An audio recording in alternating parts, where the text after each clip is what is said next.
কদিন পরেই একটি বছর শেষ হতে চলেছে। সামনে নতুন বছর, নতুন বছরের সাথে নতুন ক্যালেন্ডার। 2025 সালকে বিদায় জানাতে আর 2026 সালকে স্বাগত জানাতে আমরা প্রায় প্রস্তুত। কিন্তু জানেন কি, পৃথিবীতে এমন একটি দেশ আছে যারা এই বছর 2018 সালে প্রবেশ করছে। ভাবছেন এ আবার কি করে হয়? দেশটির নাম ইথিওপিয়া। এটি পূর্ব আফ্রিকার একটি দেশ। বহুল ব্যবহৃত গ্রেগরিয়ান ক্যালেন্ডারের বিপরীতে ইথিওপিয়ান ক্যালেন্ডার ব্যবহার করা হয় সেই দেশে। এই ক্যালেন্ডার অনুযায়ী 13 মাসে বছর হয়। ফলস্বরূপ দেশটি বিশ্বের বাকি অংশ থেকে 7 থেকে 8 বছর পিছিয়ে রয়েছে।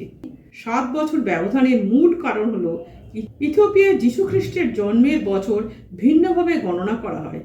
বিশ্বের বেশিরভাগ দেশেই দিন, তারিখ, মাস, বছরের হিসেব রাখতে 1582 সালে প্রবর্তিত গ্রেগরিয়ান ক্যালেন্ডার অনুসরণ করে।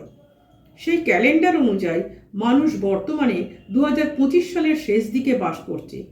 500 খ্রিস্টাব্দে ক্যাথলিক গির্জা যখন গণনা সংশোধন করে, তখন ইথিওপিয়ান গির্জা তা করেনি।